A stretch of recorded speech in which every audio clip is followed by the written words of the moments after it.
4,000 years ago, a decision made inside a tent in the desert of Canaan split a family in half. Today, the descendants of that family are killing each other with ballistic missiles, drones, and stealth bombers. The supreme leader of Iran is dead. The Strait of Hormuz has been closed, and 8 countries were attacked in less than 24 hours. It all started with one man, 2 women, and a son who was not supposed to have been born at that time. The man's name was Abraham, and to understand what is happening right now in the Middle East, you need to go back to him, not to modern treaties, not to the partition of Palestine, not to oil. You need to go back to a promise made in the desert, an impatient wife, an Egyptian servant, and 2 sons who were never able to share the same land. Because everything that came after, every war, every torn treaty, every missile launched, is a direct consequence of what happened inside that tent. Genesis chapter 12. God calls a man named Abram, who lived in Ur of the Chaldeans, in the region that is now southern Iraq. The command is direct. Leave your land, your kindred, and your father's house, and go to the land that I will show you. And along with the command comes a promise that would change the history of humanity forever. God says he would make of him a great nation, that he would bless those who blessed him, that he would curse those who cursed him, and that in him all the families of the earth would be blessed. Abram was 75 years old. He had no children. His wife Sarai was barren, and yet he obeyed. Put into perspective what that meant at the time. A man nearly 8 decades old abandons everything he knows, home, trade, security, kindred, and sets out for a place he has never seen, based solely on the word of a God who made him a biologically impossible promise. Sarai was 65 years old. In the culture where fertility defined a woman's worth, she had carried the weight of barrenness for decades, and now she walked alongside her husband toward an unknown destination, with a promise of offspring that, by human logic, was absurd. The journey from Ur to Canaan covered approximately 1,500 kilometers. There were no paved roads. There were no detailed maps. Abram carried with him flocks, servants, goods accumulated over decades, and his family. The caravan crossed hostile territories, endured temperatures that exceeded 40 degrees during the day, and plummeted to near zero at night in the desert. Every day of marching was an act of raw faith. Upon arriving in Canaan, God confirms, "This is the land I will give to your descendants." But the years pass. 5 years, 10 years. Abram grows older, Sarai grows older, and the promise remains without visible fulfillment. No son, no heir, no concrete sign that the promised nation would ever exist. This is where human patience begins to collapse, and this is where the fracture that divides the Middle East to this day is born. Genesis chapter 16. Sarai, after 10 years living in Canaan without conceiving, makes a decision on her own. She goes to Abram and says, "The Lord has prevented me from having children. Take my servant Hagar. Perhaps I may have children through her." It seems strange by modern standards, but in Mesopotamian culture of the 2nd millennium before Christ, this was a documented practice. Clay tablets found in the ruins of Nutsi, in modern-day Iraq, describe marriage contracts that obligated the barren wife to provide a servant to the husband for procreation purposes. The child born from that union was legally considered the wife's child. Sarai was not improvising. She was following the cultural protocol of the time, but cultural protocol and divine plan do not always walk together. Abram agrees. He lies with Hagar, and Hagar conceives. And the instant the pregnancy is confirmed, the dynamic inside that tent changes completely. The biblical text is direct. When Hagar saw that she had conceived, her mistress was despised in her eyes. Hagar begins to look down on Sarai. The servant who once obeyed in silence now carries in her womb what her mistress could never produce. The resentment explodes. Sarai goes to Abram and says, "The fault is yours. I placed my servant in your arms, and now she despises me." Notice the brutal irony. Sarai was the one who proposed the arrangement. Sarai was the one who handed over Hagar. And now Sarai blames Abram for the result. It is the oldest pattern of human nature, making an impulsive decision, reaping the consequence, and transferring the responsibility. Abram responds with a phrase that reveals much about him in that moment. "The servant is yours. Do with her as you please." He stands aside. He does not mediate. He does not protect. He does not take responsibility. He hands Hagar back to the authority of a furious woman. Sarai humiliates Hagar. The Hebrew text uses a verb that means to afflict, to oppress. The same word used to describe what the Egyptians would do to the Israelites centuries later. Hagar cannot take it. Pregnant, alone, humiliated, she flees into the desert. An Egyptian woman, pregnant, without resources, walking through the desert toward nowhere. By human logic, this story ended in two deaths, hers and the baby's. But in the desert, the angel of the Lord finds her by a spring of water on the road to Shur, and asks a question that carries more weight than it seems. "Hagar, servant of Sarai, where have you come from and where are you going?" She answers with the only truth she knows: "I am fleeing from my mistress." The angel then says something that will echo for 4 millennia. First, he commands her to return and submit to Sarai. Then he makes a promise. "I will greatly multiply your descendants, so that they will be too numerous to count. You are pregnant. You will have a son. You shall call his name Ishmael," which means God hears, because the Lord has heard your affliction. And then comes the prophecy that defines the Middle East, down to the latest newscast. Genesis 16, verse 12. The angel says about Ishmael, "He shall be a wild donkey of a man. His hand shall be against everyone, and everyone's hand against him. And he shall dwell over against all his kinsmen." Every word matters. Wild donkey. In the context of the ancient Near East, the wild donkey, the onager, was one of the most untamable animals in existence. Impossible to tame, impossible to domesticate, free, fierce, solitary, and territorial. No one could subdue it. This is the symbol chosen to describe the descendants of Ishmael, his hand against everyone, everyone against him. And the final part, the most disturbing: he shall dwell over against all his kinsmen. Not far from them, not separated, over against, face to face, in permanent confrontation. Hagar returns. Ishmael is born. Abram is 86 years old. And for 13 years, Ishmael is the only son. The heir, the firstborn. The boy grows up in the desert, learns to hunt, becomes an archer. Abram loves him. 13 years of bonding. 13 years of believing this was the son of promise. Then God appears again. Genesis chapter 17. Abram is 99 years old, and God changes everything. First, he changes the name. No longer Abram, but Abraham, father of multitudes. Then he changes the wife's name, no longer Sarai, but Sarah. And then he makes the announcement that shatters everything Abraham built over the last 13 years. "Sarah, your wife, will have a son. And it is with this son, not with Ishmael, that God will establish the everlasting covenant." Abraham's reaction is recorded with brutal honesty. He falls on his face and laughs. A man of nearly 100 years, with a 90-year-old wife, laughing at the promise of God. And he says, "Oh, that Ishmael might live before you." In other words, "God, I already have a son. I already love this boy. I don't need another miracle. Just bless Ishmael." God responds with surgical precision. "As for Ishmael, I have heard you.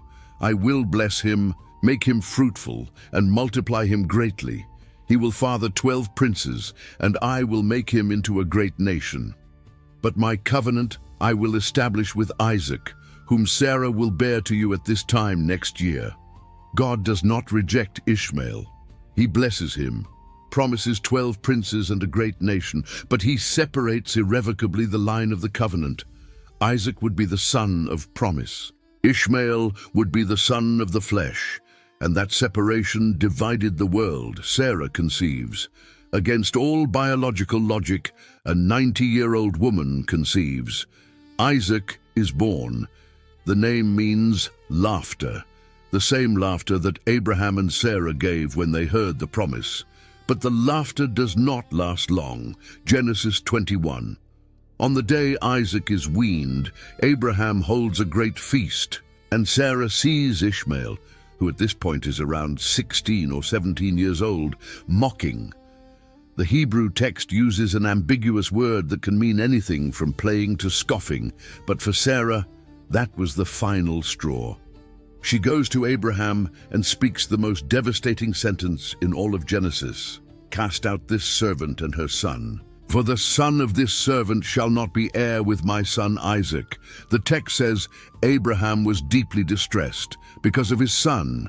He loved Ishmael, 13 years of fatherhood, but God confirms Sarah, "Listen to her voice, do what she says, because it is through Isaac that your descendants will be named. But of the servant's son I will also make a nation, because he is your offspring." The next morning Abraham rises early. He takes bread and a skin of water, places them on Hagar's shoulders, and sends her away with the boy.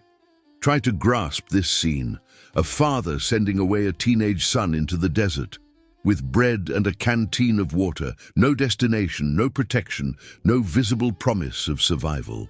Hagar wanders through the desert of Beersheba. The water runs out. She places the boy under a bush because she cannot bear to watch him die. She sits down at a distance of about a bowshot away and weeps. God hears the boy's cry. He opens Hagar's eyes, and she sees a well. They survive. Ishmael grows up in the wilderness of Paran. He becomes an archer. His mother arranges for him a wife from Egypt, and from there, the lineage that would spread across the entire Middle East begins. And there is a detail that almost no one mentions about this expulsion. Abraham was extremely wealthy. The biblical text describes that he possessed enormous flocks, silver, gold, servants and maidservants in abundance. He was powerful enough for kings in the region to make alliances with him. And yet, when he sends Hagar away, he gives only bread and a skin of water. No camels, no gold, no servants to accompany her. The minimal provision reveals the maximum pain. Abraham knew that if he gave Hagar what she materially deserved, he would be legitimizing a parallel lineage. The poverty of the farewell was theological, not economic, and Hagar, the woman who carried his son, who slept in his bed, who gave him his first heir, left with dry bread and a canteen. The wound born that morning never healed. Now pay attention to the genealogy, because this is where prophecy meets geopolitics. Ishmael fathers 12 sons, 12 princes, exactly as God had promised. The names are recorded in Genesis 25, Nebaioth, Kedar, Adbeel, Mibsam, Mishma, Dumah, Massa, Hadad, Tamar, Jetur, Naphish, and Kedemah. These 12 became patriarchs of tribes that occupied a strip of territory stretching from Egypt to Assyria. The Bible says Ishmael lived 137 years and that he settled over against all his kinsmen, the same expression from the prophecy of Genesis 16. These Ishmaelite tribes formed the ethnic foundation of much of the Arab peoples. Islamic tradition, recorded centuries later in the Quran, identifies Ishmael as the direct ancestor of Muhammad, the prophet of Islam. Arab genealogy traces Muhammad's lineage to Ishmael through the tribe of Kedar, the second son. This means the conflict between Islam and Judaism is not merely religious or territorial. It is familial. Cousins fighting over the inheritance of the same patriarch for 4 millennia. On Isaac's side, the lineage follows thus. Isaac fathers Jacob. Jacob's name is changed to Israel. Israel fathers 12 sons who become the 12 tribes of Israel. From these tribes the Jewish nation emerges. From that nation the kingdom of David arises. From that lineage comes Jesus of Nazareth. And it is this nation that in 1948 declares the independence of the State of Israel on the same territory God promised to Abraham. On Ishmael's side, the lineage spreads like wildfire in the desert. The 12 princes father tribes. The tribes multiply. In the 7th century after Christ, Muhammad unifies the Arab tribes under Islam. In less than 100 years after his death, the Islamic Empire stretches from North Africa to Persia, which is modern-day Iran. The same Persia that is being bombed right now. The same Persia that retaliated by attacking 8 countries in one night. Pay attention to the map. The descendants of Ishmael occupied exactly the lands the Bible described, from Egypt to Assyria, from Arabia to the Persian Gulf, and they established nations around Israel, not far away, over against, face to face, exactly as the angel told Hagar on that desert road between Beersheba and Shur. Now fast forward the timeline and observe the pattern. 1948. The State of Israel is proclaimed. The next day, literally 24 hours later, 5 Arab nations attack simultaneously: Egypt, Jordan, Syria, Iraq, and Lebanon.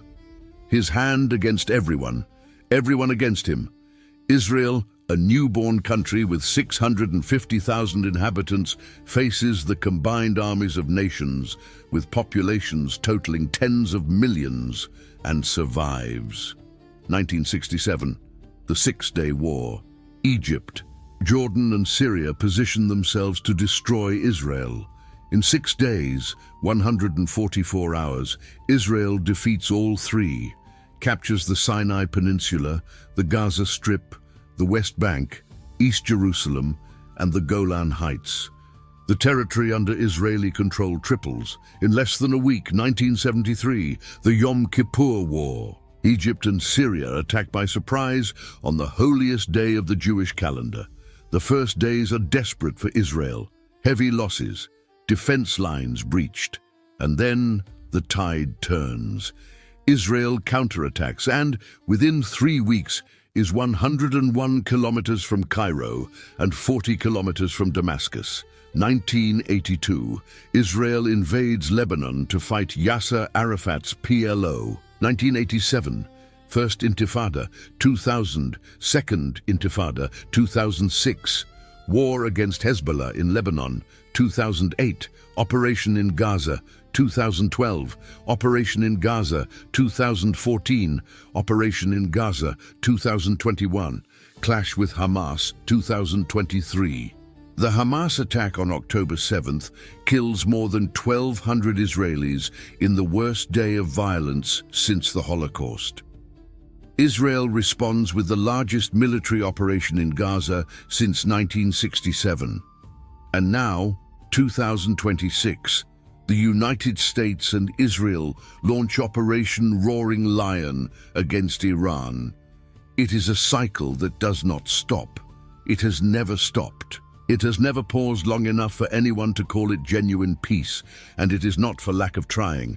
The world has spent obscene amounts of money and political capital trying to solve this equation. 1978. The Camp David Accords. Egypt and Israel make peace. Sadat and Begin shake hands before cameras. Sadat is assassinated 3 years later by extremists from his own country. 1993. The Oslo Accords. Rabin and Arafat shake hands on the White House lawn. Rabin is assassinated 2 years later by an Israeli extremist. 2000. The Camp David summit between Barak and Arafat. Total failure. The Second Intifada erupts weeks later. Every time someone signs a paper, the desert swallows the ink, and the numbers prove the scale of the impossibility. Since 1948, it is estimated that more than 100,000 people have died directly in the conflicts between Israel and its Arab neighbors. If you include the indirect wars, Iran-Iraq, the Lebanese Civil War, the wars in Yemen, the Syrian Civil War, The number surpasses 2 million dead. 2 million descendants of Abraham killing one another in a strip of land that fits inside the state of Minas Gerais. The entire Middle East, from Egypt to Iran, has approximately 7 million square kilometers. Brazil has 8.5 million. A region the size of Brazil, harboring a conflict that consumes entire generations for 40 centuries. But the conflict in the Middle East goes far beyond Israel and Palestine. That is only the most visible fracture. The same dynamic repeats in layers. Sunnis against Shiites, a division born from the dispute over the succession of Muhammad in the year 632 after Christ that still fuels wars between Saudi Arabia and Iran today. Iran against Iraq. 8 years of war between 1980 and 1988, with nearly 1 million dead. Iran against Israel. Decades of hostility that culminated in the bombings happening at this very moment. Kurds against Turks. Yemen in civil war. Syria shattered. Lebanon in permanent collapse. Everyone's hand against everyone, and everyone dwelling over against one another. No way out, no distance, no real truce. What is happening right now is not an anomaly. It is the pattern operating in high definition. In the early hours of February 28, 2026, the United States and Israel launched coordinated airstrikes against Iran. The operation was called Roaring Lion by the Israeli side, Operation Shield of Judah and Operation Epic Fury by the Americans. Dozens of bombers, fighter jets, and Tomahawk missiles were launched from aircraft carriers and bases scattered across the Persian Gulf. Targets included nuclear facilities, military bases, intelligence centers, and regime infrastructure.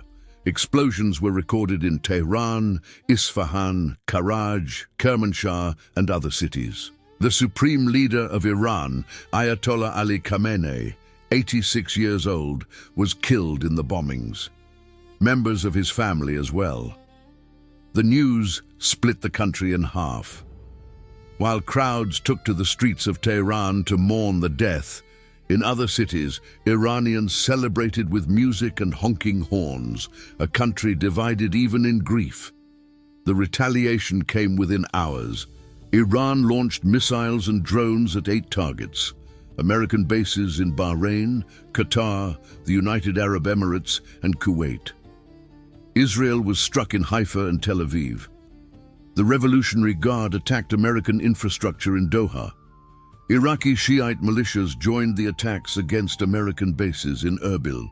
The Strait of Hormuz, through which between 20 and 30% of all the oil traded on the planet passes, was partially closed.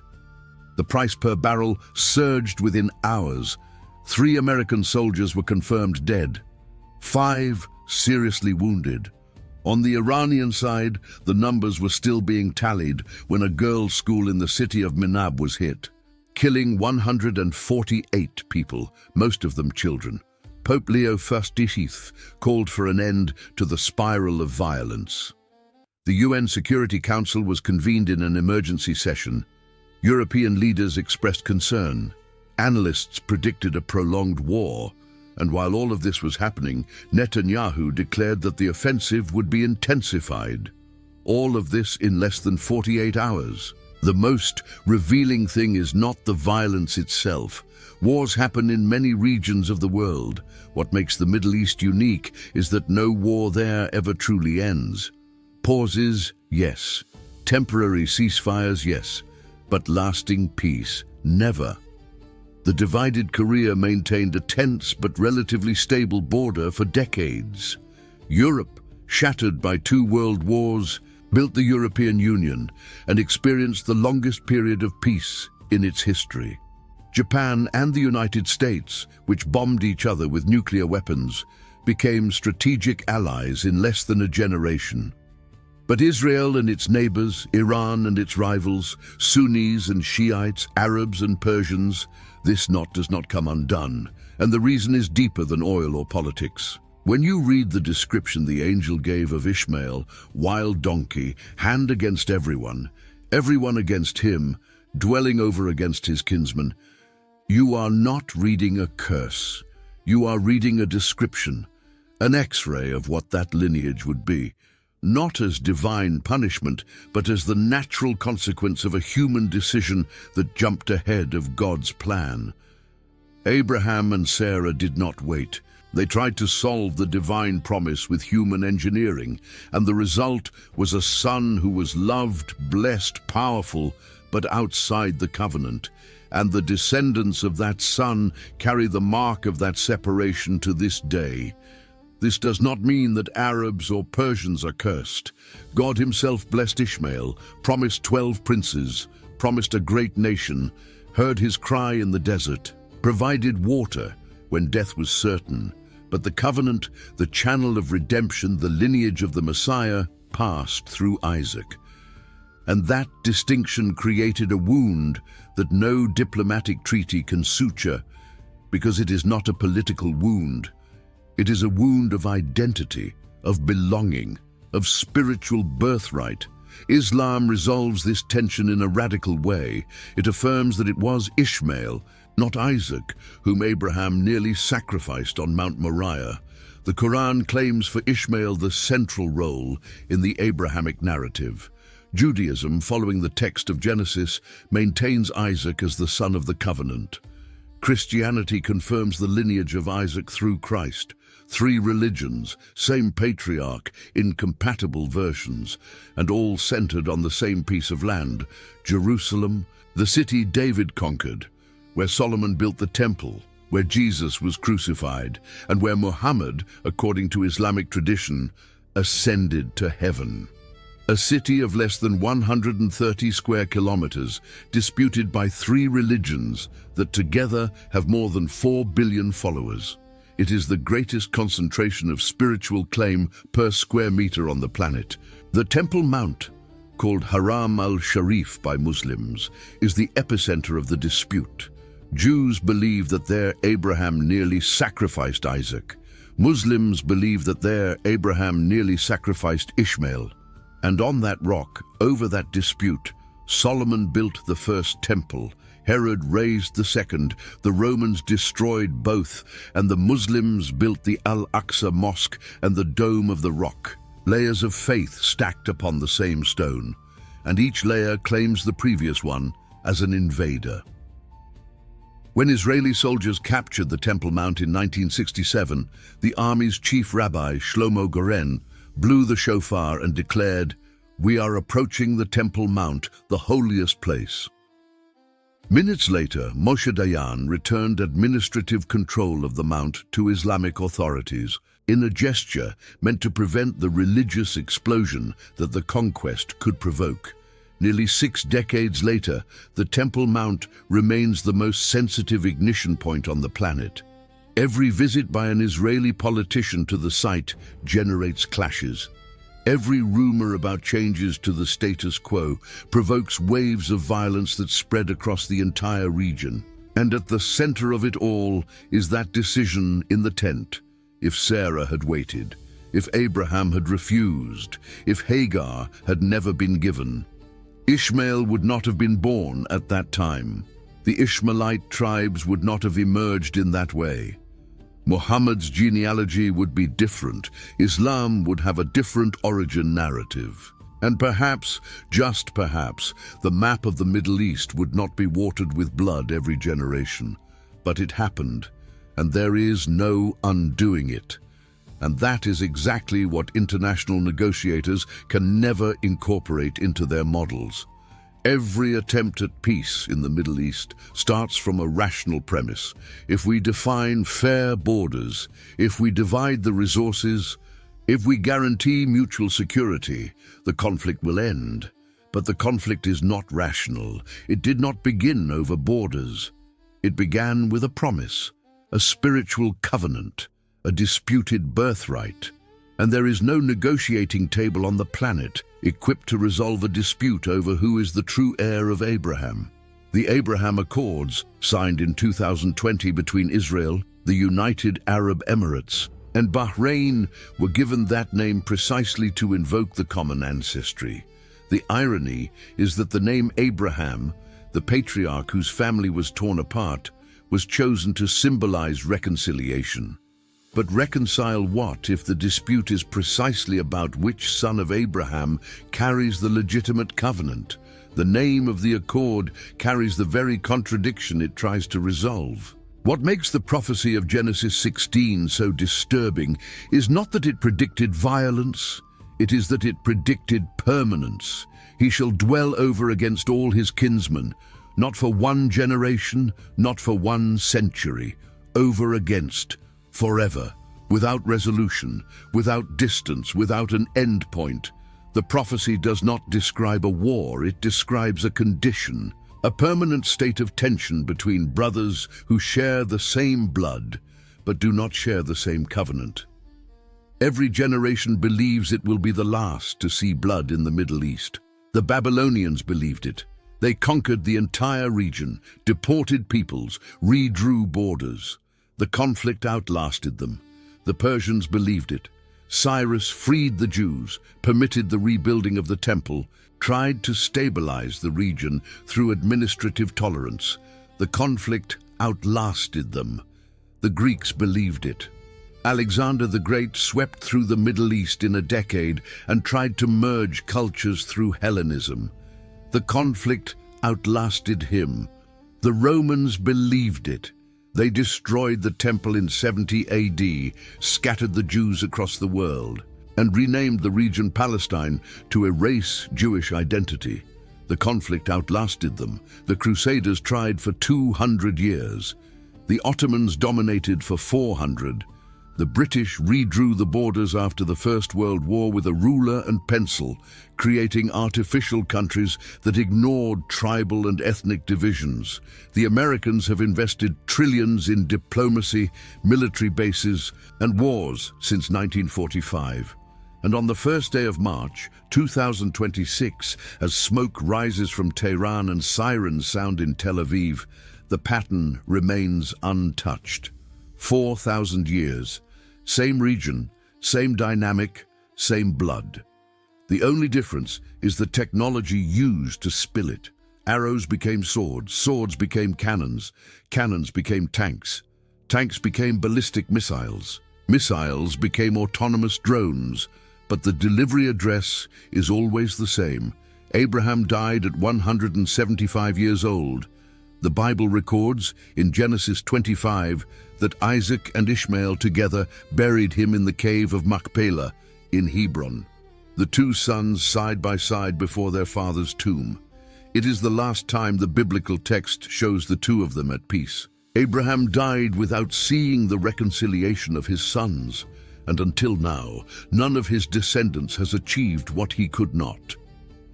Perhaps the right question is not why the Middle East will never have peace. Perhaps the right question is, what would have happened if Abraham had waited?